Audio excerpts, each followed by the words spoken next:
Good evening, folks, and welcome to the Toon review for tonight's Liverpool 2 Newcastle 0 match review. Yeah, it should be interesting, this, as should be the player ratings, of course, which we will do later on. However, there is a lot to get through from the game last night. Obviously, 24 hours later, dust has settled. You know, there's been a lot said today from a lot of fans. The away end, it seems to have just disappeared now for singing and chanting, and the seat police seem to be there now for Newcastle fans, which it's not great. Certain players lacking in form have been for a while. John Anderson making a comment, of course, about Bruno, saying that he hasn't been good for weeks now. But we'll get into it all. My name is Paul. Thank you so much for tuning in. I am joined, of course, by the one and only numbers running through his brain 24/7. It is, of course, Alex, Mr. Stato. Good evening. Good evening. How are we doing, Paul? Good evening to the Magpie Massive and everybody in Viewerland. Indeed. Now, obviously, Alex, the dust has settled. Are you still as sort of peeved with the result yesterday as what I am? Well, I mean, I'm going to instantly disagree with you and say I don't think there's any dust to settle, because I don't think we did enough running to even make dust come up. Well, but no, I'm peeved. Peeved is not how I would describe myself. I think optimistic and happy that that's now done, because I think we could a lot of us could see that coming. I think there were some that thought we were going to get thumped, some that thought we might be able to pull something out of the bag. But I think most of us just thought we were missing too many players. It was a bit meh. And it was probably going to be a comfortable victory for Liverpool. And that's what it was. So I'm confident going into a new run of fixtures. Obviously, besides Brighton, we go into playing teams like West Ham. And after the final, of course, the final is important. But we've got Brentford at home, Leicester away. It starts to be less Man City, Liverpool kind of fixtures, and starts to be fixtures that we can generally have a bit of fun with. Yeah. So yeah, I'm not too fussed about it. It is what it is. We haven't won there for many years. Yeah, so. But to be fair, Alex, you know, we say these games coming up are obviously winnable, but it depends what Newcastle United want to turn up in the Premier League. We know. I think it depends where in the season this kind of game is situated, because we do go through ebbs and flows, especially with Eddie's style of play and the whole intensity thing. It depends when the injuries hit, when people are all available, when we're on form. So I think it is a winnable game. I think we've had moments in the last 3 years where we've been plenty good enough to beat that Liverpool team. It's just never fallen at the right time. They could say the same thing. I don't think they were fantastic last night. I think they've got way more gears, but they just didn't need them. Yeah, well, that's the thing, did they? They really didn't need to step it up. I mean, listen, had Liverpool been as clinical as they normally are, it probably would have been a lot more. But we did have a couple of opportunities. You know, I mean, look, we'll get to Liverpool's goals in a minute, but Callum Wilson had an opportunity where he was clean through, and he tries to curl it in, and it just goes way wide of the post. Of course, he had another opportunity before that where he tried to scoop one over the goalkeeper, but he was offside anyway. But Shamrock says, Alex, are you serious? That was toothless last night. You're all deluded into thinking we are better than what we are. I mean, can I respond to that? Because that's quite a hefty call out from the Irishman there. Yeah. Toothless. I think there were certain players who played toothless. I think you're right. I think Pope, Fabian Schär, Callum Wilson, I think played a toothless game. Bruno. I think overall that could have been 4 or 5-0 to Liverpool if they'd have really clicked. So I think we came away. I think Eddie Howe's press conference was weird, but there was some truths in it, in that it could have gone a lot worse. We've played worse than that, but we weren't in any danger of winning that game. Like, we play that 10 more times. We don't win any 10 of those. Yeah. So, but I don't think deluded is fair. I think that's a bit unnecessary. I think what came out of last night was, I think we said before the game that even if we lost, we want to see them put in a fight. And I was glad that the heads didn't drop, Alex. That was the main thing that I took from last night, that the heads didn't drop when we went behind. We stayed in the game. Football being what it is, Liverpool were only 1-0 ahead. And we know better than anybody that is not a lead that you can sit back on. And obviously, Callum Wilson had he equalised at that point. You never know. The game might have been very different. And I'm under no illusion that Liverpool could have stepped it up 2, 3, 4, 5 gears if they wanted to. Yeah, I agree. But, you just never know in football. I mean, we did have some good performances. I mean, Lewis Hall was standout again. He was absolutely magnificent. We'll hear from him shortly. But our elite players not standing up again. We've got a super chat from Doug, who, of course, is a Liverpool fan. He says, I was at the game last night. Individuals' mistakes cost you yesterday. 2 very soft goals, and Pope needs to be replaced. Dubravka should not have been dropped, in my opinion. And that's from a Liverpool fan. Yeah. Nigel, if we'd have played some different players from the start, yeah, there may be a scenario in which we could get something out of that match, but not with, I think, Pope, Sharon, Wilson. Wasn't expecting a win last night, says Nigel, but with shocking selections, tactics and subs and the game management. We will never win anything under Eddie Howe. Sorry. Claire says Liverpool didn't get out of second gear and we still looked poor. Tom says the away end was weird. There were pockets of singing, but it wasn't really catching on. Another pocket singing something else. So there was a bit of confusion, Ari. What are we singing? I don't know why. Well, there's been a lot of feedback on that today, Tom, certainly across the social media platforms. It was weird. Did you hear? I don't know if you heard in the away commentary. I think one of the mics picked up one of the away fans. I can't hear the commentary. Well, it was okay. Yeah, it was as we were going to take a free kick. One of the Geordies shouted, "Allison, your mam snores," just really loudly, and the mics picked it all up. I'm like, what? I think the banter's gone downhill a little bit, hasn't it? Yeah, well, there's been a lot of comeback on this today, and it seems to be that obviously now that everybody's clamped down on passing tickets on to various other people, that it is just season ticket holders that are allowed to go to the away games, etc. And it seems to have had a detrimental effect on the atmosphere at away games. We've seen it plenty this season where there's been comments about the away end. I don't know what they're going to do to put that right. Spike Milligan with a super chat. Thank you, Spike. Earn your place. Bollocks. Why was Cher playing? Why was Pope playing?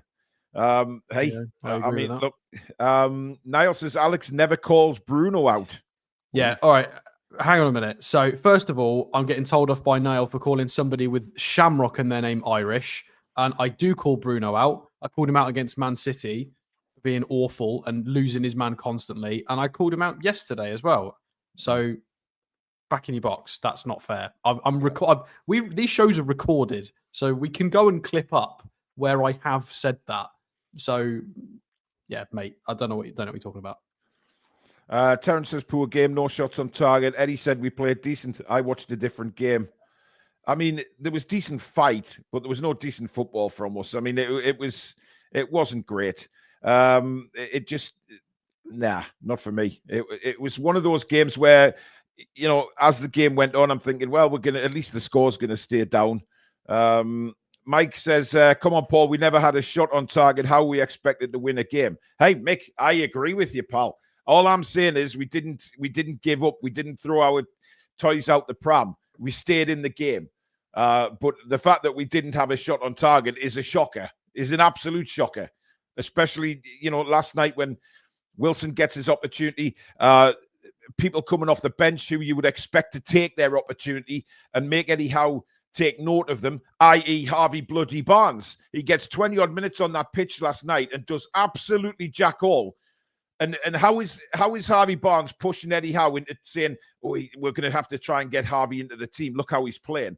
Because he's anonymous every time he's on the pitch right now, and he's doing nothing to convince anybody that he's entitled to a place in the starting lineup. Shamrock says, thanks, Alex. We worked hard, but we've done nothing. In my opinion, that was a dress rehearsal for the final. I think deep down we all know it. Well, no, we've got players to come back for the final. We will be a different animal in the final, hopefully. Botman back, Joe Linton back, Isak back. We know that the strongest 11 that we can put on the field, the starting 11, can give Liverpool a game. Now, will Liverpool have better options on the bench? 100%. They are a much better squad than us. There is nobody going to argue with that. But hey, it's a one-off game. Jack says with Botman, Jolit and Isak back, with the players all hyped up, we have a better chance at beating them. But it's obvious for the big games and big occasions, we are better when full fit and 5 at the back. Tom says, no, sorry. I do think we were knackered with Isak out. Too many top players out. But there was effort across the team. First goal was appalling. It was. It was pretty dreadful. And I've looked at it 2 or 3 times today, and I still don't understand. And Nick Pope diving to his left, Alex, is becoming a bit of a factor because fans are starting to pick up on that, how slow he is diving to his left. I mean, I think it's both sides. I don't think he's in.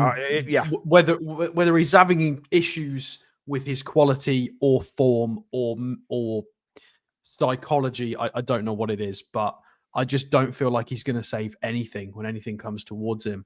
Mm-hmm. So the reasons we did talk about, because we've always talked about Nick Pope being a better shot stopper than Dubravka, not flapping as much at corners. Being a better sweeper keeper. Recently, Pope is flapping at everything. He's not the greatest shot stopper at the moment. The sweeping he's indecisive with.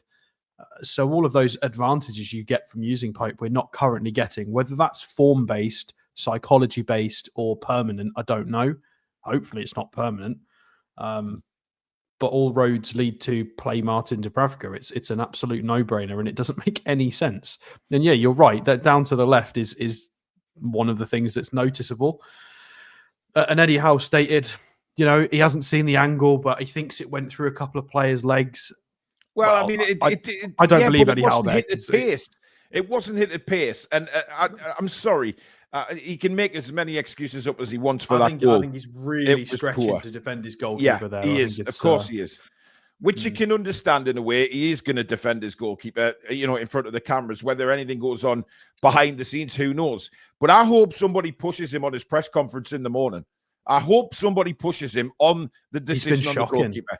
Fabian Schär and Pope both need huge highlights from the journalists. In terms of, you've got Emil Kraft there ready to go, new contract. Martin Dubravka, new contract, done very well this season. Why have they been dropped? Doesn't make sense.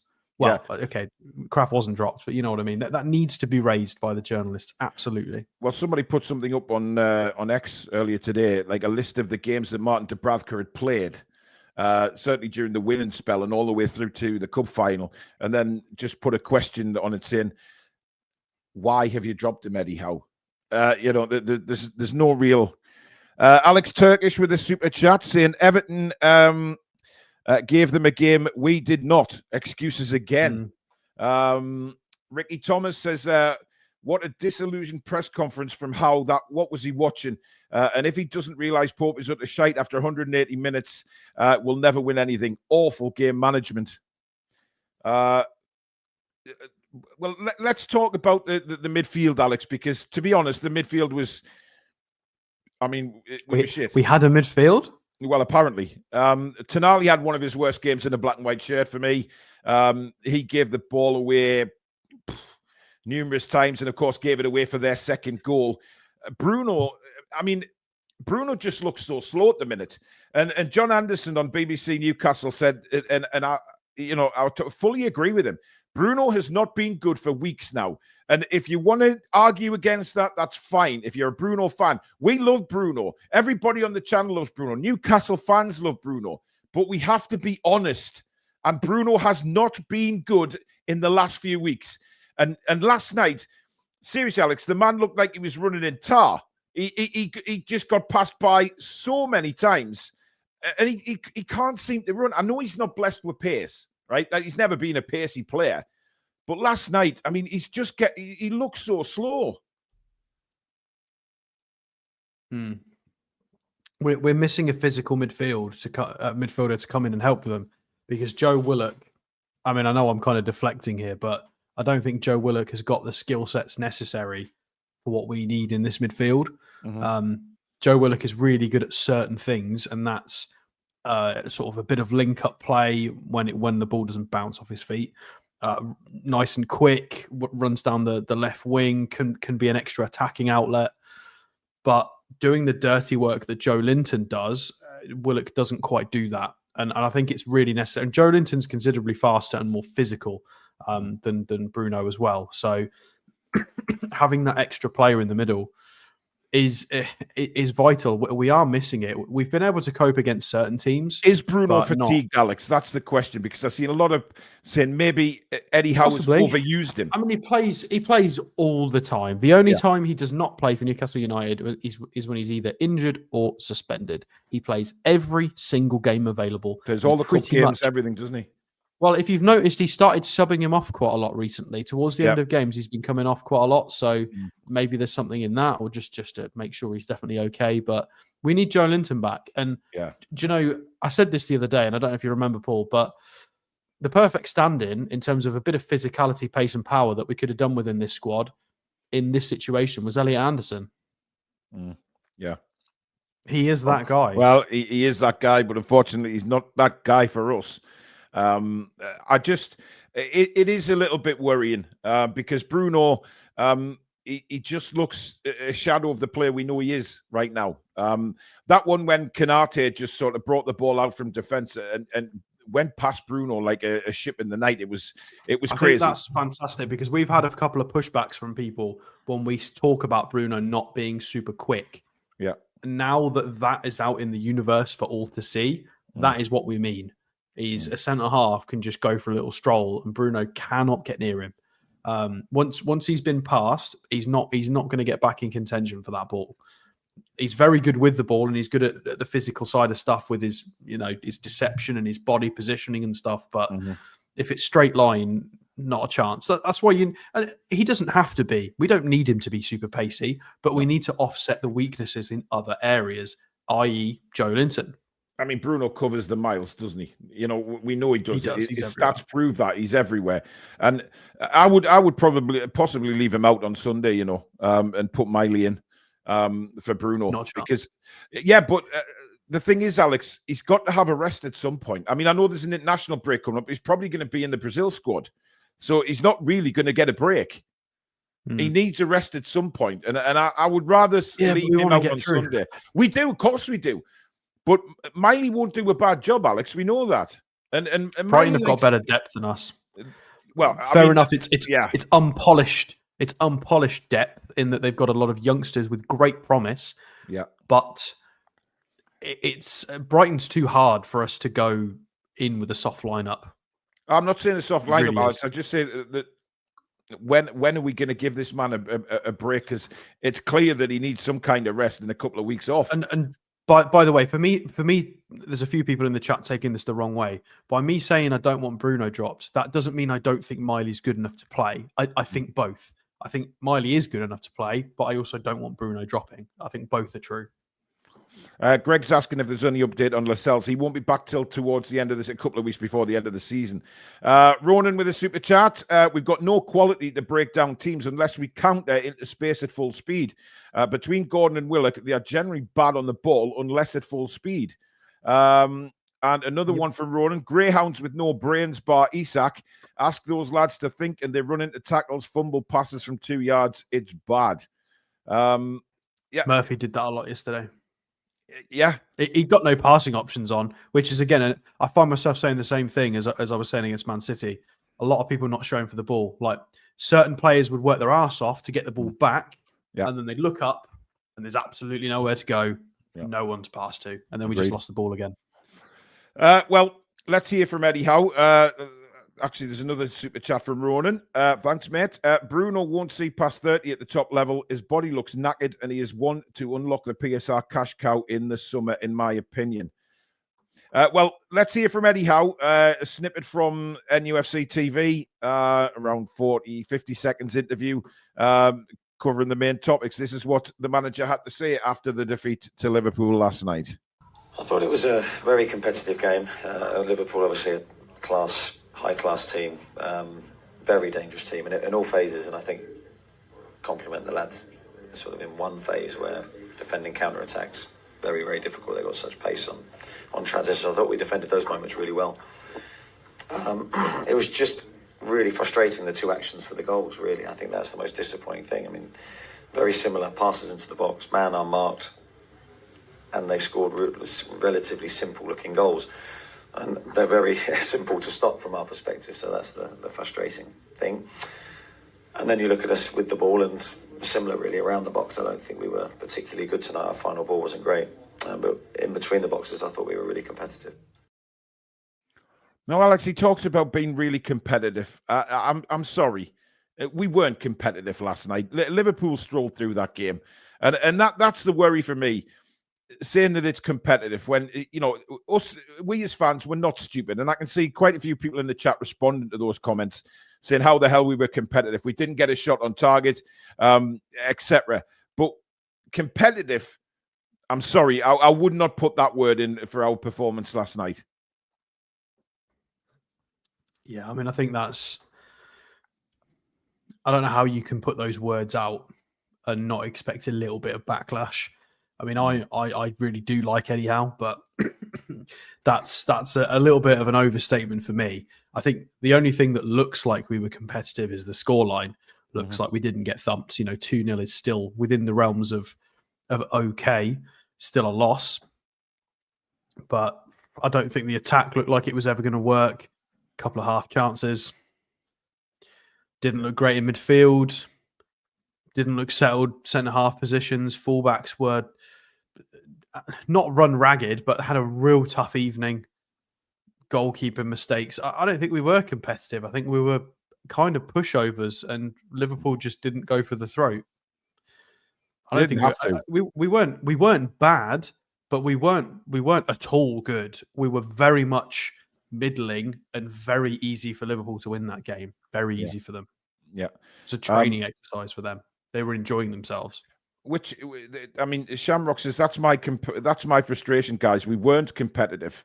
We worked hard, but not competitive. Yeah, exactly. Great point. We worked hard. You could see the players worked hard, but we weren't competitive. I mean, that is crazy, because, you know, we know Liverpool had lots of gears to go up, and they've got big Champions League games coming up and things like that. They just strolled through that game.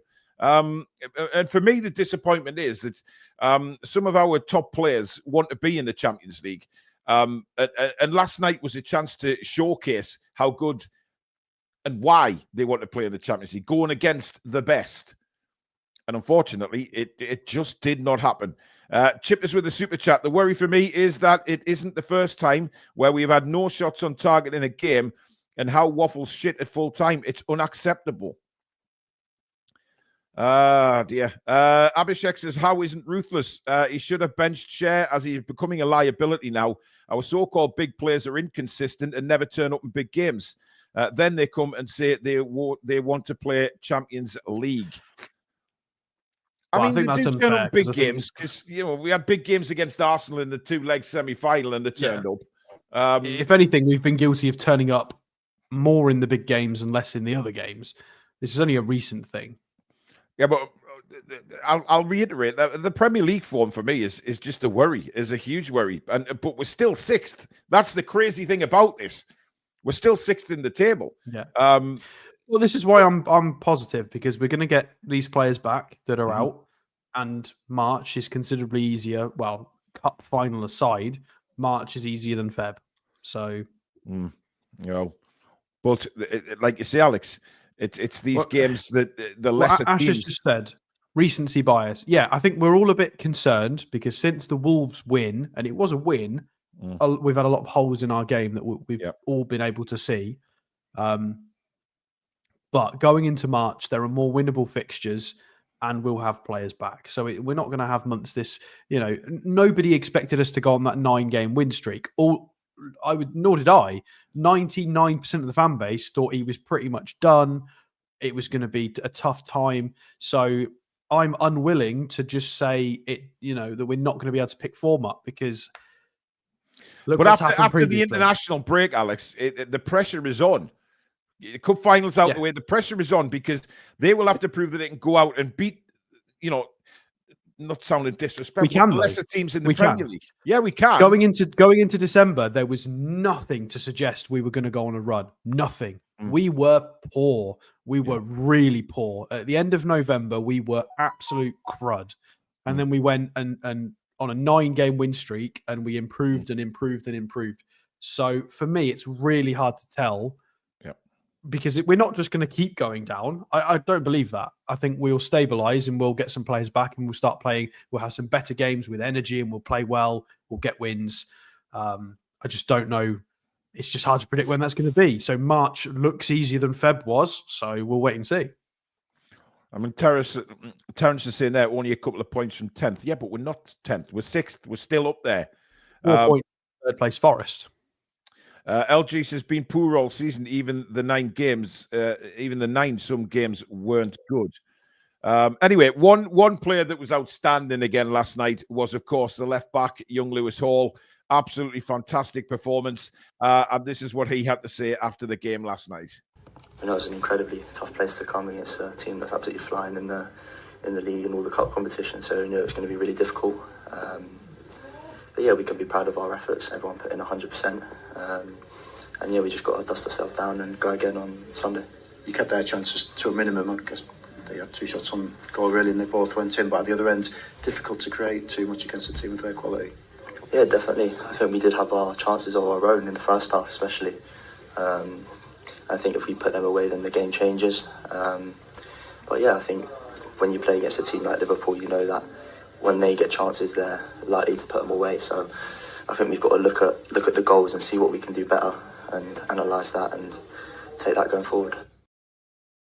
Now, he speaks with a lot of sense there, Alex. Of course, a lot of maturity as well. The only thing I didn't quite understand was that, we should be proud of our efforts tonight. He can, without a shadow of a doubt, be proud of his efforts. Not for the full team, though. But, he's very young and he's going to back his team 100%, isn't he? But what a performance, Alex. Yeah, considering he was against somebody who is maybe arguably the best player in the world right now. Yeah. I know there's a few shouts out there, but Mo Salah's definitely up there for the Golden Boot. Well, not for the Golden Boot, for the Ballon d'Or for me for this season. He's been incredible. Absolutely. So Lewis Hall can definitely himself hold his head up high. I thought he had a fantastic performance. It wasn't flawless, but it wasn't ever going to be with that kind of game. Gravenberch on that side, Szoboszlai drifting wide, Mo Salah, and then Trent as well in his attacking form. He did a lot. 5 out of 6 accurate long balls from Lewis Hall. He won pretty much all of his physical duels he was involved in. It was very, very good. And yeah, a couple of slips, but it was a very wet, mucky night at the Scousland Arena, and he did pretty well on his own. He's going to be the number 1 England left back, and for a lot of the neutrals that love Robinson at Fulham, yeah, it's fine. You keep loving him, and we'll keep loving Super Lewis Hall because he is just that. He is super Lewis Hall. Now, we're not doing a man of the match poll tonight, guys, simply because if you thought any other player was better than Lewis Hall, then I'm sorry, you need medical attention. Gary Clark with a super chat saying, "You what, mate?" It'd probably be 2 players, maybe Hall and Miley would get on that just to vote. Yeah, but Hall played the full game. Nobody can vote against Hall, dear God. Gary Clark says, "How long before Hall wears the captain's armband?" Oh, a few years yet, mate. Let's just not throw everything on him just yet. I think that's a few years down the line. Right, let's move on to the player ratings then, shall we? As usual, put your player ratings in the chat. See if you agree with myself and Alex on what we vote the players. This should be interesting, to say the least. We start off with Nick Pope, Alex.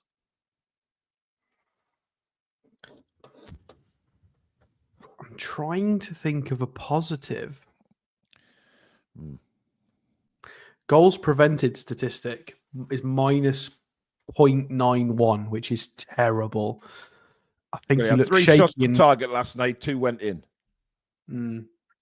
It's not great ratio. Kicking was poor. Claiming was poor. I mean, they should have had 3 goals, not 2, because he wasn't fouled in that corner from Konate. Liverpool did deserve a 3rd goal. He was absolutely disgraceful from that corner. If it's form, it's form, but I'm going to go for a 1. Yeah. I can't think of how I can, he starts at a 5 in my ratings and he goes down a bunch of points for the goals conceded. Absolutely. The goal that he should have conceded, his kick in, all of it takes him down to a 1. But then I can't think of any positive points to get him back up higher than a 1. Like, what did he do that was good for us? Yeah. I can't remember anything, really. Looking at the data as well, I can't see anything that deserves giving him any more. I'm going for a 1. I think Martin Dubravka has to play the next game. Yeah. Has absolutely. All right, there's a couple of zeros in for Nick Pope as well. Look, the fans have spoken. Tino Livramento. Not the worst, certainly not. I think he's had a few shoddy games this season, but it wasn't terrible for me. I think he did okay. Luis Diaz is fantastic on that left side. He's a real handful. Mm-hmm. I think we made Tsimikas look better than he actually is, which is annoying. Mm-hmm. Yeah, Livramento gets I feel like giving him a 7. I don't know why. Is that generous? Hell yes, Alex. Judging by what the viewers are putting in, it is extremely jealous. I think the average I'm really... not too fussed what everyone else is putting in. I'm thinking about what I think of his performance. Probably a 6 is a bit closer, but I don't think he did loads considerably wrong. I think his stamina and pace helped us. I thought he was okay.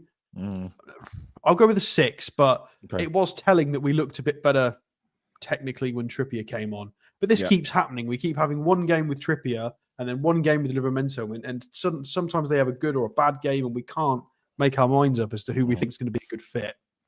I've gone 5.5, and the reason I've gone 5.5 is he's frustrating the shit out of me that he won't cross the ball. And I've mentioned this time after time, and I really refuse to believe it's Eddie Howe telling them not to. Because, I mean, that was a massive frustration overall last night, was the fact that on the right-hand side, we had ample opportunities to put the ball in. And when you've got Callum Wilson, whatever you think of his performance last night, Callum Wilson knows how to get on the end of crosses. He's done it all his career, knows how to make the runs, his timing, etc. Now, if he's onside.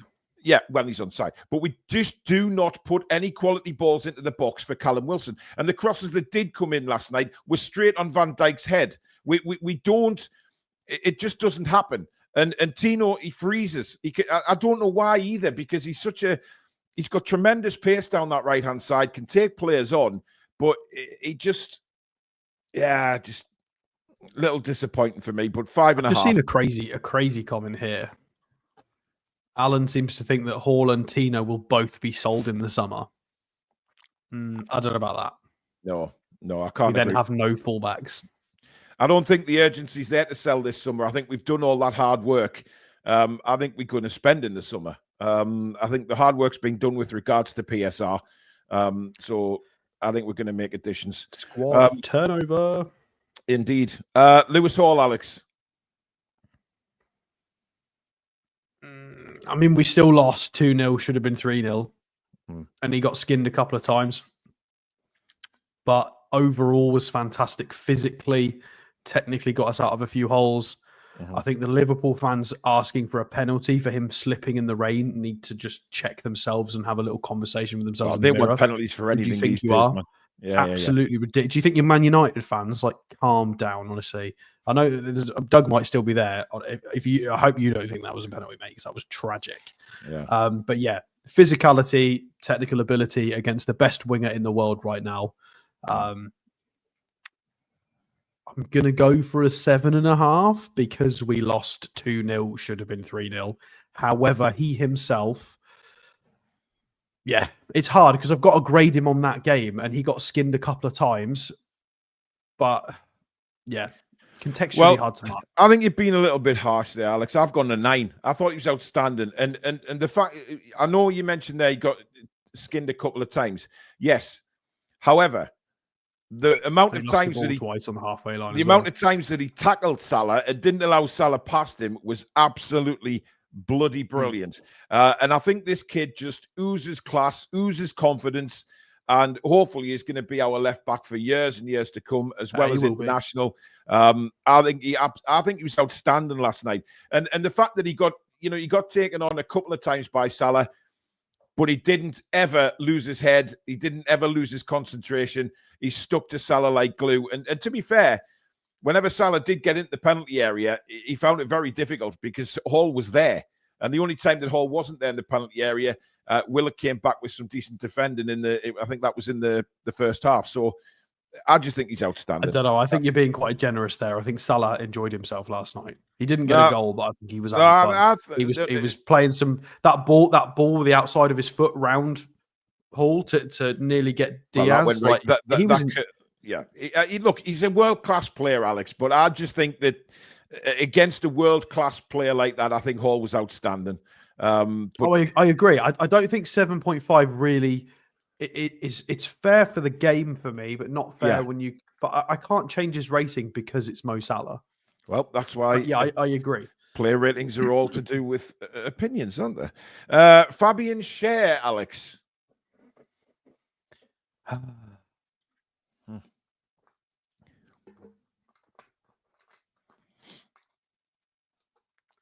going to go for a 3. I don't like where he always is. I feel like a couple of people said it earlier, actually, in regards to Tino, that I feel like Tino is often confused by whatever the hell Fabian Schär's doing in that moment. On occasion.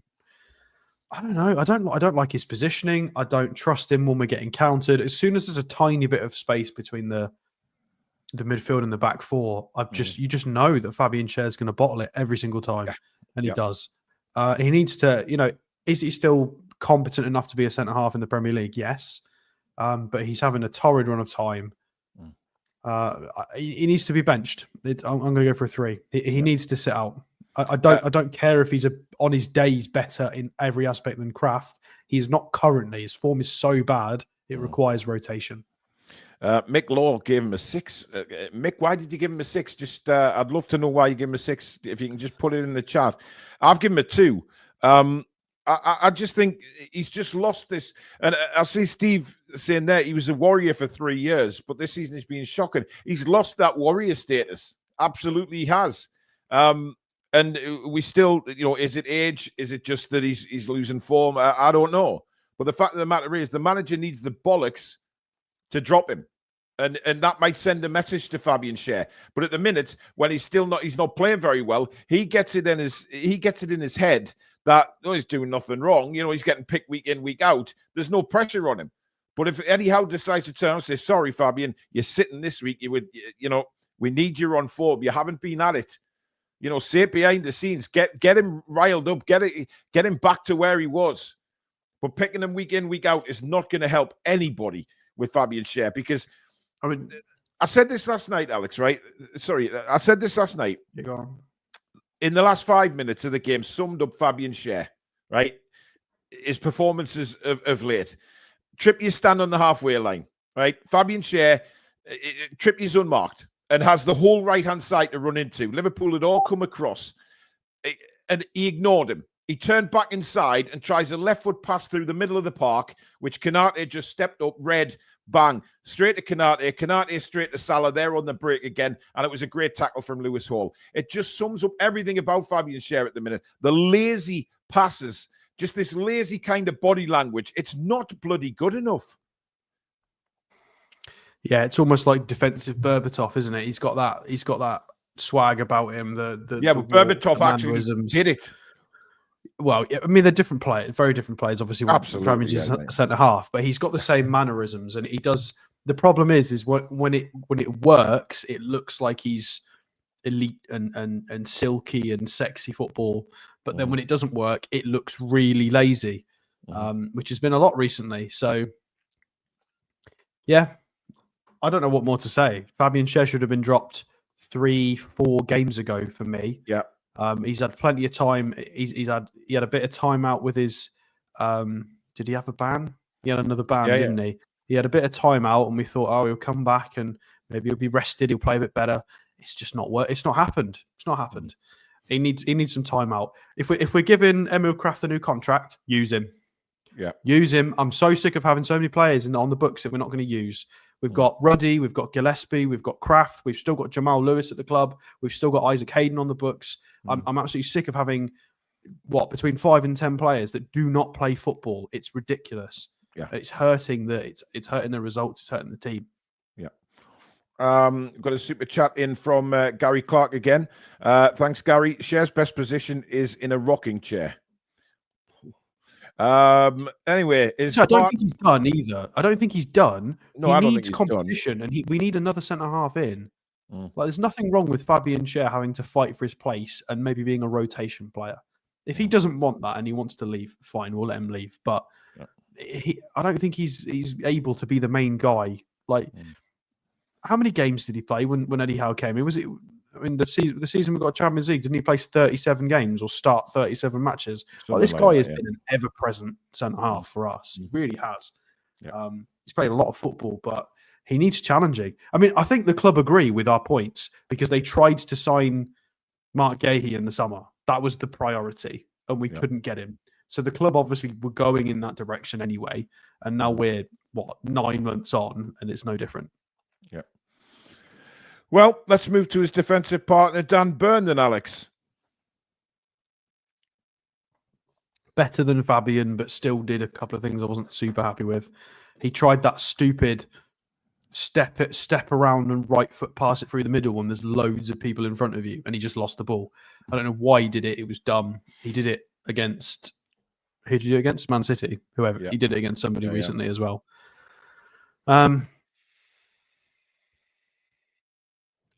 I'll go with a 5. 5. That's exactly what I've gone for as well, matey. 5 for me as well. Okay, Sandro Tonali.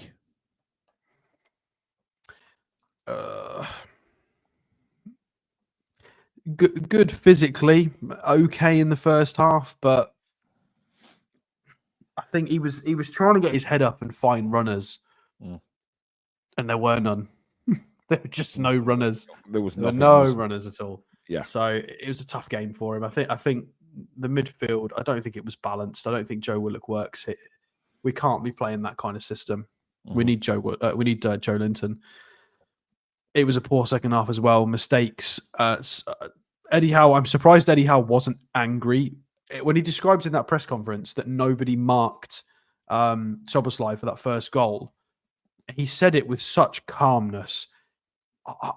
Most managers would be absolutely seething at that. You've paid £60 million for an Italian international, and if you go and watch the replay back of that first goal, Tonali's he's asleep.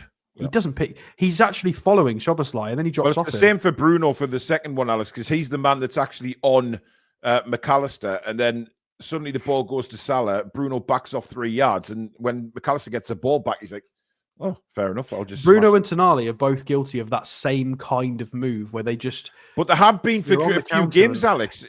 There have been for quite a few games. Well. Yeah. I feel like we need a movie moment. We need the manager to get them out on the pitch alone in the rain and say, right, you're running this drill. You're going to run this drill for the next 2 hours in the rain because you keep dropping your man when we're getting countered in the box. It's happened so many times. So much so that Bruno apologized for it against Man City. But both of them were doing similar things in this game as well. So that's got to stop. It's really got to stop. So what, you scoring them? I don't know.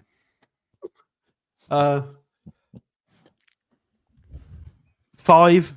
I'll go right down the middle. I think he was solid and did some things right and then some things poorly. So I'll just stick it with a 5. I've gone for a 4. His passing was way off for me, Alex. It just, that was very un-Tonali, like the amount of passes that he... With 30 out of 34, so he only missed 4 passes. But yeah, I think I'm not sure I agree with that stat, to be honest. The times that I said, Tonali's gave the ball away, there was just very unlike him. But obviously, misplaced passes and being dispossessed are different things. He might have misplaced passes and lost the ball. So yeah, possibly. Well, yeah, maybe. I just, it's very, very rarely that we mark Tonali so low because normally he's on his game. But just yesterday, unfortunately, not. Bruno. I'm interested to see what the viewers put in for Bruno tonight. I think it was a similar performance to Tonali. I think I've got to give Bruno whatever I gave Tonali. I think, yeah, pace was, the lack of pace was quite visible. I think he was trying to cover a lot more ground in midfield. I think because Joe Willock, we were playing a slightly different shape. I think Bruno was having to cover a lot more ground. Well, in a different way than he usually does. There was less midfield space and it wasn't as compact. And he looked like he was struggling in moments. Yeah, 5 as well. It wasn't a great night for him. I've got 3.5 for Bruno. I'm just worried about where he's at fitness levels. Just we need Bruno fit and firing, and being that ferocious character he is, and the skillful player he is. I just think he goes down very easily as well in dangerous positions. Yes, he gets a lot of free kicks, but sometimes I think, wow, I looked at a couple last night, though, that's not even a foul. It's going to come again where he falls in front of his own penalty area and we concede a goal again. He keeps doing it. But he just wasn't there last night. And well, none of our midfielders were, to be honest. Joe Willock. I was hoping for a bit more from him, to be fair. Anonymous, 68 minutes played, 11 passes. He won 2 duels in the 68 minutes he was on the pitch. That's not good enough. Visually, from what I can remember, I wasn't super thrilled with his contributions down that left side. I thought with Gordon, because Gordon played quite a lot of the time on the left, a lot centrally and behind Callum Wilson, but I was hoping for a bit more on that side, especially with Trent. A bit of a shame, considering he looked slightly better against Man City. Do you know the times we did it? The times we did attack Trent last night, Alex, he was all over the place defensively. We just didn't do it enough. Yeah, and we said that before in the preview. Get it, Trent.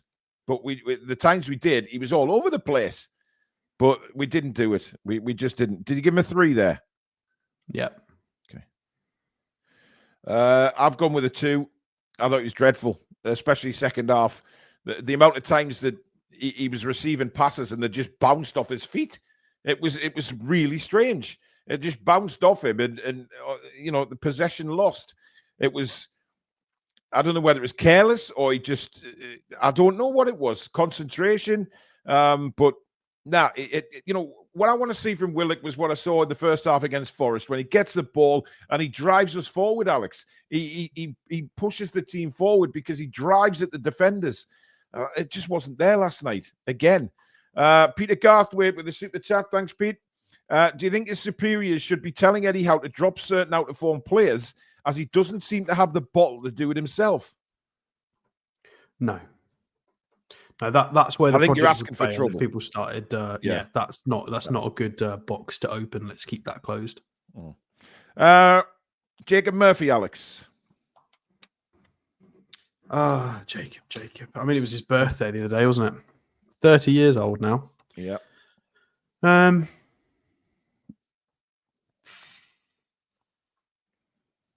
liked some of the early runs and attempts, but it was much of a muchness. He was, I think his technical level was definitely lower than sort of your McAllister's, Diaz, Szoboszlai's. The players that were around him and ruffling his feathers were so much more technically gifted than he is as a footballer, and it showed. Like we've seen Murphy do little back heel assists. Like Murphy's a pretty silky footballer when he's in a good mood, but there was a big difference last night, and it was there to be seen.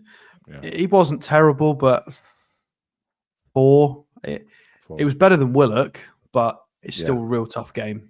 Yeah, 4's what I've gone for as well. Trolls, thank you. Gifting the Toon Review membership. Very kind, my friend. Anthony Gordon. I mean, he had to do a lot, didn't he? He had to do a lot of different things. He basically, and I'm going to score him points for this, he had to do Callum Wilson's job for him. He had to do half of the job for him. It was basically like an old fella in a manual labour job where he can't quite do all of it anymore, so the apprentice has got to do some of the grind for him. That was what that felt like visually. So that Anthony Gordon was having to come and drop deep to collect, to try and knit things together.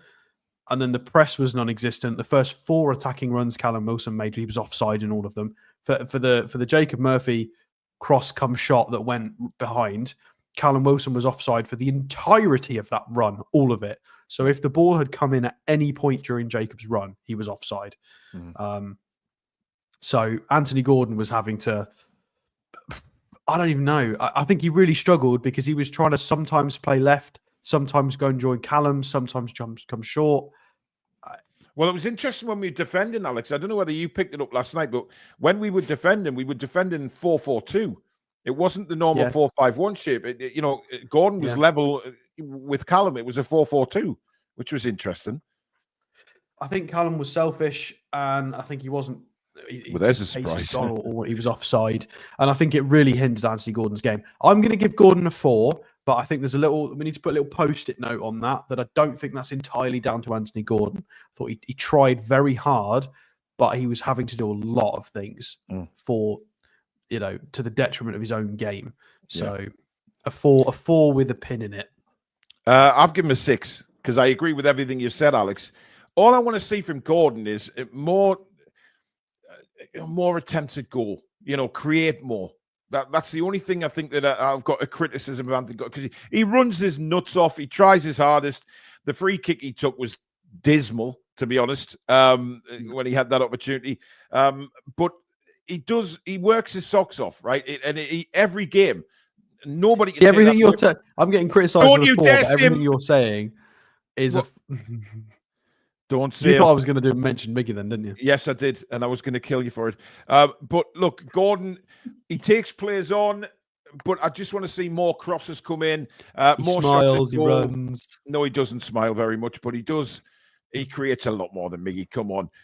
He's a better player all round. Of course he does, but your description then was... Yeah, but you see what I'm saying, Alex? I just want to see him, more shots on goal, because he's got it in his locker. How is he going to get that? I don't think it was an appropriate game for him to try and force that. Well, I think he tried to force the agenda a couple of times on his own, and he lost the duels.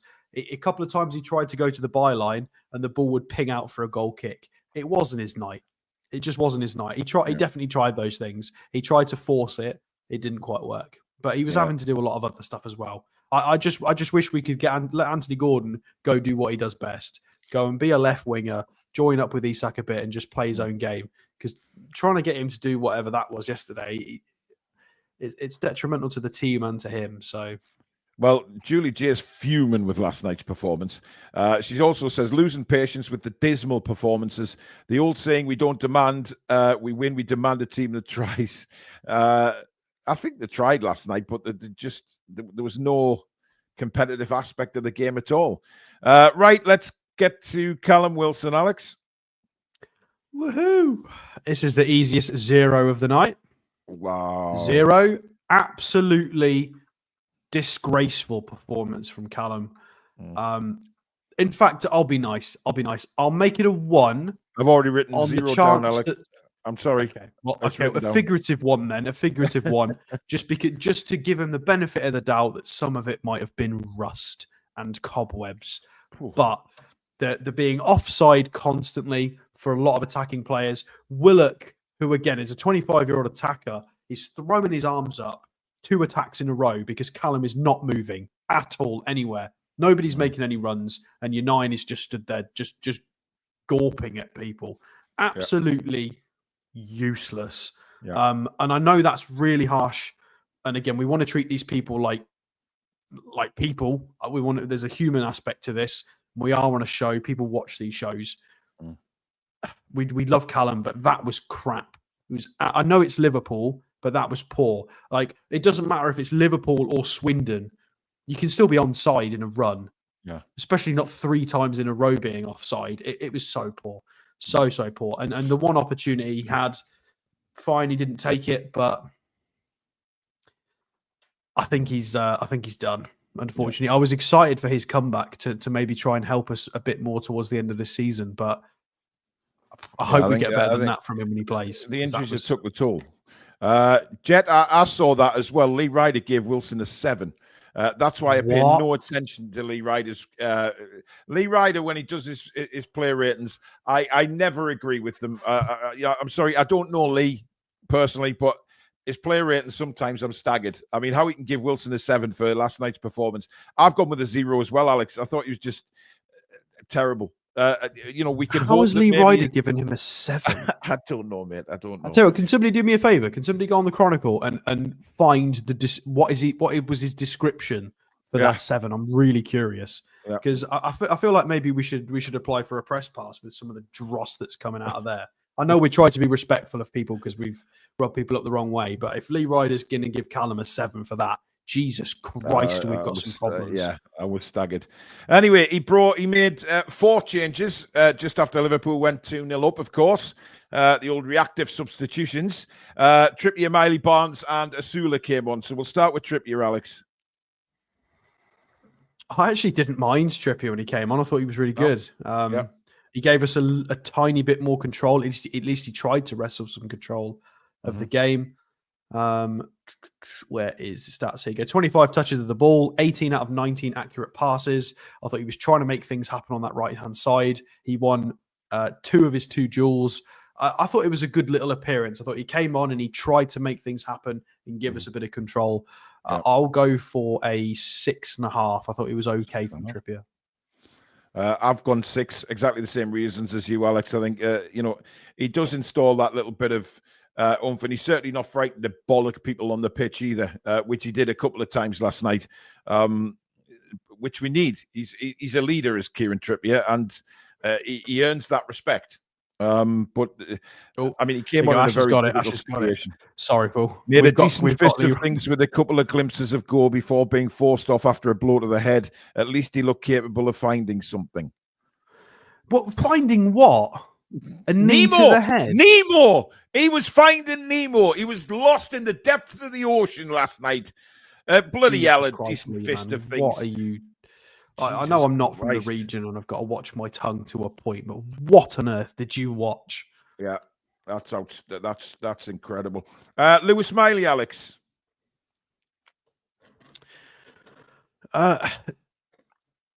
Similar kind of analysis to what I gave Trippier. I agree. He didn't come on and look out of place. He came on and tried to give us a bit of control. I think he's still a little bit static at times. I think he's another one that needs to show for a pass. Pass and move. You need to make sure you're available. And there were a lot of times towards the end of that game where we had Murphy, Longstaff, and Miley all stood on each other's toes, and there was nowhere to go because they were just all in the same place. So one of them's got to take accountability for that. Miley's young enough. I will give it to him. He needs to learn that. But yeah, I thought he was really solid physically.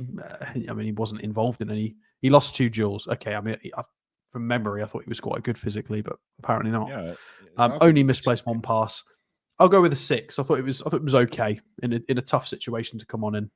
Yep, exactly what I've gone for as well. Harvey Barnes, Alex. Who? Yeah. Harvius Barnabas apparently Anonymous Barnes came on.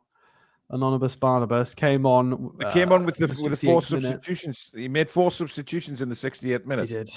Well, it was going to be a triple, and then he made a quad. Then, 9 touches of the ball. Woo. 25 minutes. He had 6 out of 7 passes. He won his only duel. 2.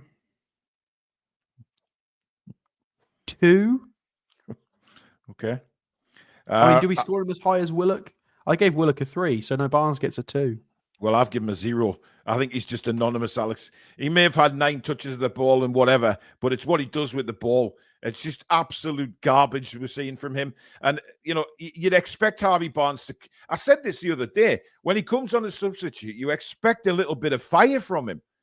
Just to get in Eddie's head and think, my God, he's really pushing for a first-team start.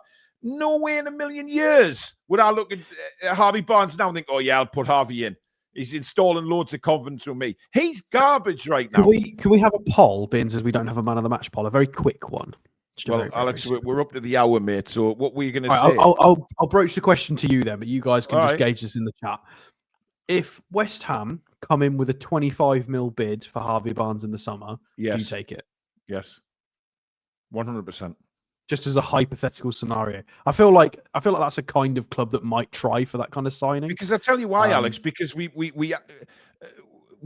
overspent on Harvey Barnes. He is not a £40 million player in any world, right? And everybody is saying yes.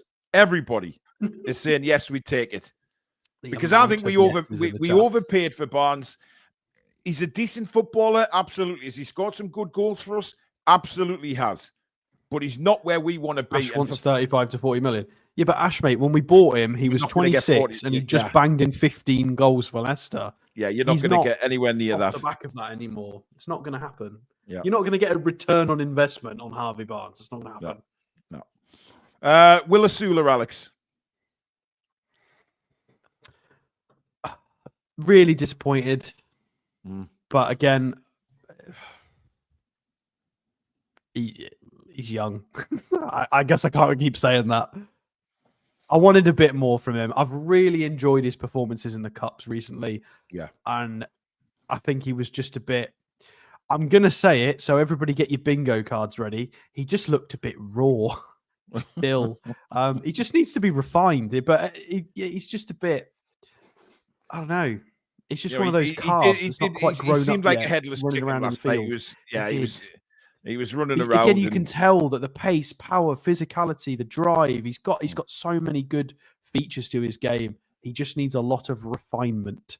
Yeah, I'll go with a 5, and I think that's really generous. But I'm going to go with a 5 because I do like his pressing. I think that was the only thing that really Liverpool had to be a little bit more careful of because he runs his absolute socks off. Yeah. And I do think we should maybe start trying to use him a bit more because I think he's maybe going to be a better option for us than Barnes and Wilson, even though he's still a bit raw in terms of a footballer. Yeah.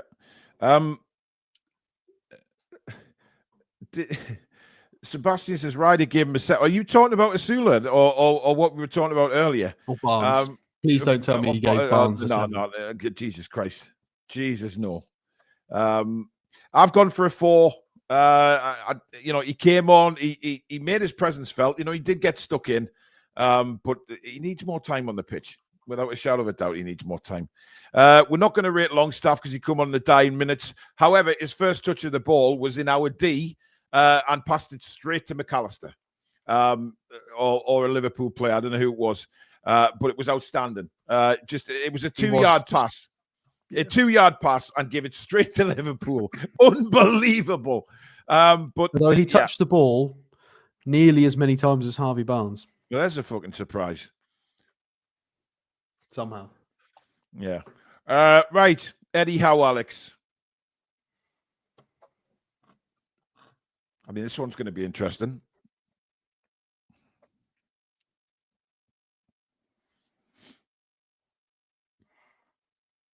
I'm going to go with a 3. 3? I think there was that partially he was forced into certain changes with the injuries. However, I don't like how the midfield functioned with Bruno and Tonali. I didn't like Willock used in the way he was used. I didn't like Gordon used in the way he was used. I didn't like Wilson getting the nod and how he played. I didn't like Cher starting and I didn't like Pope starting. And I thought that was a really easy to predict game. And I think it was always going to be a loss by somewhere between 2 to 5 goals. Everybody could see that coming. And it played out exactly as generally most of us thought it would. 3, poor personnel selection, poor preparation, poor execution, poor motivation of the players. All of the above. 3. I've got a 2. I can't forgive him for picking Nick Pope and Fabian Schär. Grow some testes and drop these players. Drop them when they're not performing. It's just simple as that. That's a simple message. Do we think something else is going on here? Because Dubravka is the tried guy and gets a new contract, and then all of a sudden is dropped out of nowhere. It's like have they fallen out or something? Like, what is going on? I would fall out with him if he dropped like you... I understand if Dubravka's banging on his door and saying, "Excuse me, contract negotiations. You bigged me up. I signed the contract, and then you dropped me." I don't understand how we're dropping. How are we dropping him for footballing reasons? Doesn't make sense. It isn't football. Again, I'm not one to put on the tinfoil hat, but no, it's just so weird. It does bring up speculation, though. Of course it does. Chris Evans says, Lee Ryder give Asula a 7, Barnes a 6, Miley a 7, and Trips a 5. How does Trips get a 5? He did what better. What game is this man watching? I don't know. Seriously. Weird. Austin Thomas, thank you for your super chat saying, can we please have another Big River song from you, Paul, before the final? That was classic. Love it. You never know. You never know. Also, I've seen another super chat. I thought I saw a super chat come in there, but maybe I didn't. Maybe it's just my eyes deceiving me. But I thought, let me just... Well, I mean, a positive to end the show on, Paul, is I do agree with Fubar. This is not going to be what the final is going to be like in terms of game plan or personnel selection. So potentially a bit of false sense of security for Liverpool and their maybe, but you know, it'll just be like Eddie to just drop a right bombshell on us for the final and all. You just won't put it past him. That's the strange thing. But there you go, guys. Thank you so much for watching tonight. Please do give it a thumbs up if you've enjoyed the show. Very, very important. We keep those coming in for the channel so that so YouTube know that something good is happening on this channel. Please do subscribe if you're new to the channel. It is free to do so. Be part of this amazing community here on the Toon Review and hit that bell so you never miss an upload or a live show. Thank you for your super chats and, of course, memberships. Thank you, mods. Thank you, Alex. And, of course, a massive thank you to our channel sponsors, Mamaroo Records. If you're ever in Whitley Bay Town Centre, check them out right in the middle of this town centre. Go and see Steve. All your music needs, your vinyls, your CDs, your merchandise, both music and sport, and gift cards that do it all. If you can't get into the store, check them out online. The link is pinned right at the top of the description for the show. But as usual, the biggest thanks is to you guys out there for tuning in. Thank you for spending an hour or so with us tonight. And we will see you tomorrow. I have the news show in the morning at 11:30.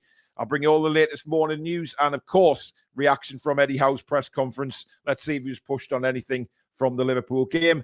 And then tomorrow night, it'll be me and Sam, I believe, for the preview show for the Brighton game. So tune in for that and enjoy the rest of your Thursday evening, folks. And we'll see you all again tomorrow. In the meantime, take care. Away the lads and lasses.